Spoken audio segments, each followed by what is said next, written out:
আপু, আমি অনেক চিন্তা করে দেখলাম তুমি যেটা ভাবতেছিলা ওটা আসলে সঠিক। এক্স্যাক্টলি কি বলতে আসছিস সেটা বল, বলে বিদায় হও। আমার মেজাজ কিন্তু খারাপ আছে। আমি বুঝলাম না, আমি যখনই তোমার সাথে কথা বলতে আসি তোমার মেজাজ ঠিক থাকে না। এটা না আমার কাছে স্বাভাবিক মনে হয় না। তুমি একটা ভালো সাইকিয়াট্রিস্ট দেখাও। কি বললি তুই আমাকে? কি বললি? আমি পাগল? আমি আমি পাগল কখন বললাম?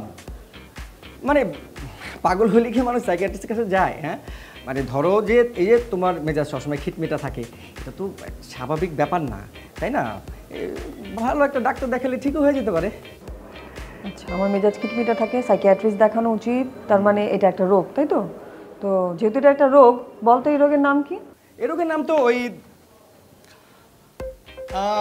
আমি একটা বইয়ে পড়ছিলাম, এখন ঠিক মনে করতে পারতেছি না, তবে আমার পরিচিত একটা সাইকিয়াট্রিস্ট আছে, আমি ফোন করলেই বলে দেবে। গুড, তাহলে তুই ওই সাইকিয়াট্রিস্টকে ফোন কর, ফোন করে তুই গিয়ে তাকে দেখা।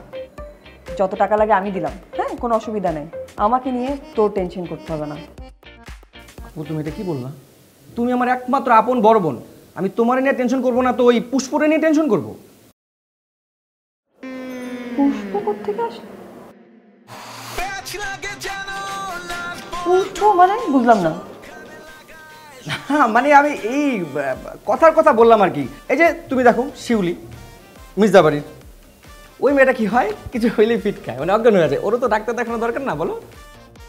তুই তো বেশ ভালোই আছিস রে, তলে তলে মির্জাবাড়ির অনেক খবর রাখতেছিস।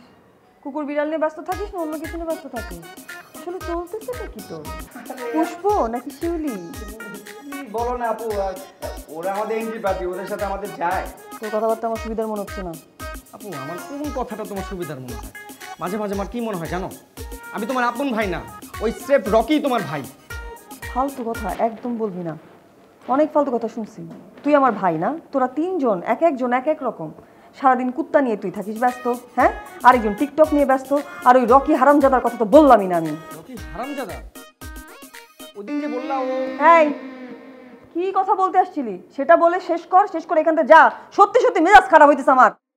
আচ্ছা ঠিক আছে, ওই এসিটা ছেড়ে দেবো? না, টেম্পারেচার একদম ঠিকঠাক আছে, একদম ঠিকঠাক আছে, ঠান্ডা লাগতেছে আমার।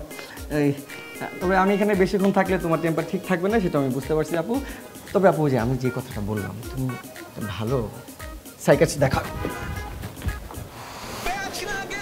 ইবলিশ হয়েছে একটা।